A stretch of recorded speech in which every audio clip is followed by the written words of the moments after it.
Palestine और Israel के conflict के बीच ये 3 पैराग्राफ्स का छोटा सा लेटर है जो 2 नवंबर 1917 को ब्रिटेन के फॉरेन सेक्रेटरी आर्थर बाल्फोर ने एक ब्रिटिश जूइश कम्युनिटी के हेड लायनल वॉल्टर रॉथस्चाइल्ड के नाम लिखा था।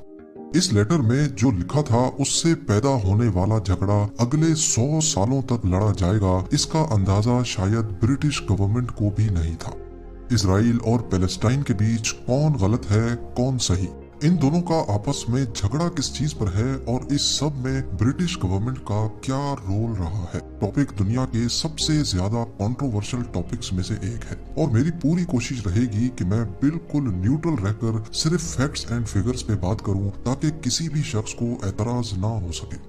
वर्ल्ड वॉर 1 से पहले पैलेस्टाइन में किसी किस्म का कोई झगड़ा नहीं था। यहाँ मुस्लिम्स की पॉपुलेशन ज्यादा थी, लेकिन इनके साथ जूस और क्रिश्चियंस भी खुशी खुशी रहते थे। उस वक्त ये पूरा एरिया ऑटोमन एम्पायर के कंट्रोल में था।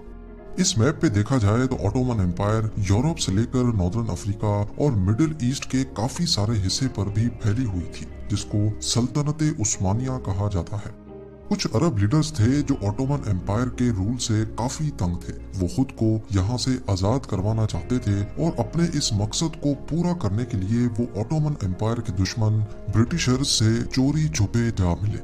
ब्रिटिशर्स ने उनसे वादा किया कि अगर वो जंग में ऑटोमन एम्पायर के खिलाफ उनकी मदद करेंगे तो बदले में उनको आजाद देश दिया जाएगा। ऐसा ही एक वादा ब्रिटिशर्स ने यूरोप में मौजूद जूस से भी किया था। जूस शुरुआत से ही ऐसी कौम रही है जिनका दुनिया में कोई पक्का ठिकाना नहीं था, यानी उनका अपना मुल्क कोई नहीं था। वो जहाँ भी रहते थे माइनॉरिटी कहलाए जाते थे। यूरोप में मौजूद जूस पहले ही काफी मुश्किलात का सामना कर रहे थे। उनको नफरत की निगाह से देखा जाता था और कई मकामात पर उनको कत्ल भी कर दिया जाता था। पर ऐसा क्यों था? इसके पीछे रिलीजियस कॉन्फ्लिक्ट है। कई सदियों से क्रिश्चियंस ये मानते थे कि वो जूस ही थे जिनकी वजह से जीसस क्राइस्ट की मौत हुई थी। बस इसी मेन कॉन्फ्लिक्ट की वजह से यूरोप में क्रिश्चियंस जूस को बर्दाश्त ही नहीं करते थे। दुनिया भर में फैली जूइश कम्युनिटी का नेटवर्क जैसे आज स्ट्रॉन्ग है, वैसे पहले भी काफी स्ट्रॉन्ग था। वो पैलेस्टाइन में अपने अलग देश पाने की मूवमेंट को ज़ायोनिज्म का नाम देते थे।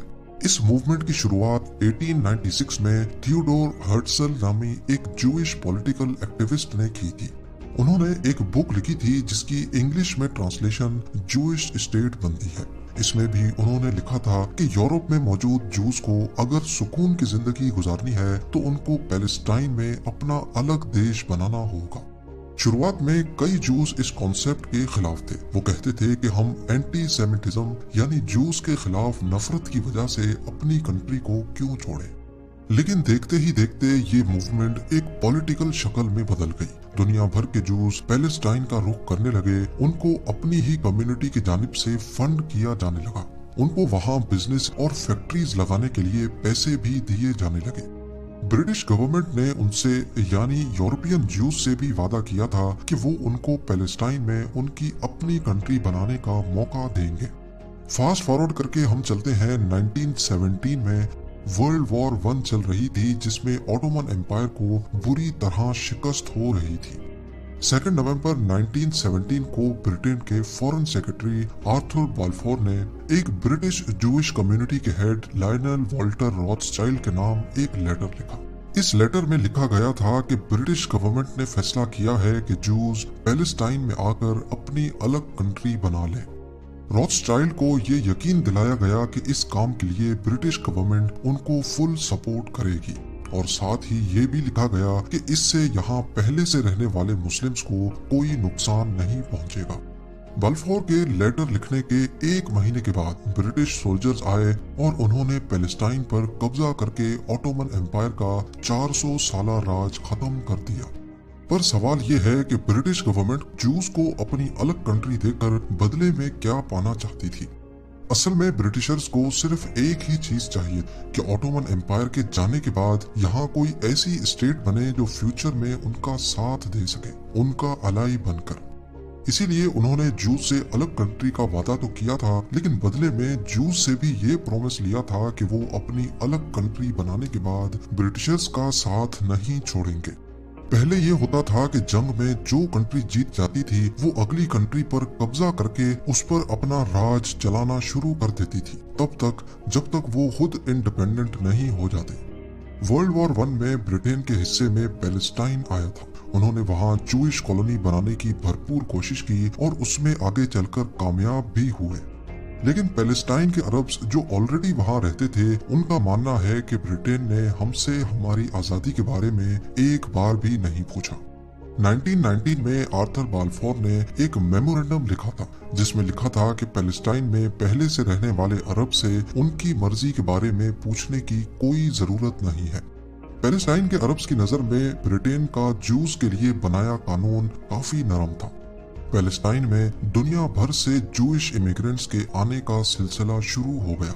उन्होंने वहां अपने स्कूल्स बनाए, फैक्ट्रीज खोली और ब्रिटिशर्स की मर्जी से अपनी एक छोटी आर्मी भी बना दी जिसको हगाना कहा जाता है। पैलेस्टाइन के अरब्स के पास ये सोचने के अलावा और कोई ऑप्शन नहीं बचा था कि ब्रिटिशर्स हमारी आजादी पर तो कोई काम नहीं कर रहे बल्कि हमारी ही जमीन दूसरों को दे रहे हैं। कुछ सालों तक वो बर्दाश्त करते रहे, लेकिन 1939 में वहाँ के अरब्स ने आवाज उठाना शुरू की। लेकिन ब्रिटिशर्स के सामने आवाज उठाने का एक ही मतलब था, गद्दारी। पैलेस्टाइन के अरब्स को ऐसा करने पर कड़ी सजा दी गई। कई को अरेस्ट कर लिया गया, कुछ लीडर्स को पैलेस्टाइन से निकाल दिया गया और कुछ को फांसी दे दी गई। लेकिन फिर भी पैलेस्टाइन के अरब्स ने अपनी स्ट्राइक खत्म नहीं की। इस पर ब्रिटिश गवर्नमेंट ने मामले को सुलझाने के लिए एक पील कमीशन बनाया। इस कमीशन ने पैलेस्टाइन में अनरेस्ट का ये सॉल्यूशन निकाला कि पैलेस्टाइन को 2 हिस्सों में डिवाइड कर देना चाहिए। ये सॉल्यूशन भी पैलेस्टाइन के अरब्स ने कबूल नहीं किया, क्योंकि असल में अनरेस्ट तो था ही इस बात पर कि पैलेस्टाइन डिवाइड क्यों हो रहा है। 1939 तक उनकी स्ट्राइक ब्रिटिश गवर्नमेंट के व्हाइट पेपर रिलीज होने तक चलती रही। इस व्हाइट पेपर में ब्रिटिश गवर्नमेंट ने पैलेस्टाइन की पिछली 20 साल सिचुएशन को नजर में रखते हुए एक पॉलिसी पब्लिश की थी। इस पॉलिसी में सबसे पहले तो पील कमीशन को रिजेक्ट किया गया, जिससे अरब्स की स्ट्राइक खत्म हो गई। इसके अलावा पैलेस्टाइन में नए आने वाले जूइश इमिग्रेंट्स पर पाबंदी लगा दी गई और जो जूस पहले से पैलेस्टाइन में मौजूद थे उनको अरब्स की जमीन खरीदने पर भी रोक दिया गया। साथ ही ये भी फैसला हुआ कि अगले 10 सालों के अंदर पैलेस्टाइन को इंडिपेंडेंट स्टेट बनाया जाए और वही जूइश लोगों की भी होम कंट्री होगी। ज़ायोनिस्ट के लिए ये व्हाइट पेपर किसी धोखे से कम नहीं था। ये व्हाइट पेपर पहली बार जूस और ब्रिटिशर्स के दरमियान कॉन्फ्लिक्ट पैदा कर गया। उन्होंने व्हाइट पेपर मानने से इनकार कर दिया और पूरे पैलेस्टाइन में ब्रिटिश गवर्नमेंट पर हमले शुरू कर दिए, जिसमें कई लोकल पैलेस्टीनियंस भी मारे गए।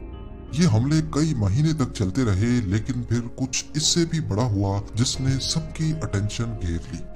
1939 में वर्ल्ड वॉर 2 स्टार्ट हो गई।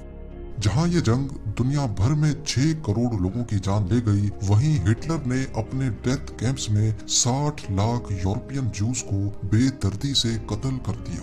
इस वाक़े को हॉलोकॉस्ट कहा जाता है। 1941 और 1945 के दरमियान यूरोप में रहने वाले 66% जूस को हिटलर ने मार दिया था। बचने वाले जूस के पास पैलेस्टाइन जाने के अलावा और कोई ऑप्शन नहीं बचा था, क्योंकि एक तो ये उनके लिए बहुत होली प्लेस थी और दूसरा वहाँ जूइश कम्युनिटी पहले से आबाद थी।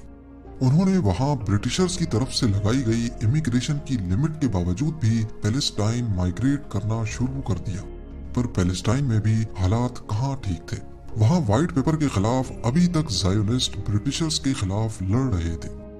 वर्ल्ड वॉर 2 के बाद ब्रिटिशर्स अब थक चुके थे और उनमें अब हिम्मत नहीं थी कि पैलेस्टाइन में ज़ायोनिस्ट के खिलाफ भी लड़े। लिहाजा 1947 में उन्होंने यहाँ से निकलने का फैसला किया और पैलेस्टाइन में अपना फैलाया हुआ रायता उन्होंने यूनाइटेड नेशंस के गले में डाल दिया कि अब तुम इस मसले का कोई सॉल्यूशन निकाल लो। उस वक्त पैलेस्टाइन में जूस की तादाद 6,30,000 थी, जबकि 1,43,000 क्रिश्चियंस और 11,81,000 मुस्लिम्स थे। ये फिगर्स एक इटालियन जूइश डेमोग्राफर सर्गियो डेला ने ही दिए थे। देखा जाए तो उस वक्त यहाँ मुस्लिम पॉपुलेशन क्लियरली ज्यूज से डबल थी, लेकिन यूनाइटेड नेशंस ने पैलेस्टाइन के पार्टीशन प्लान में 55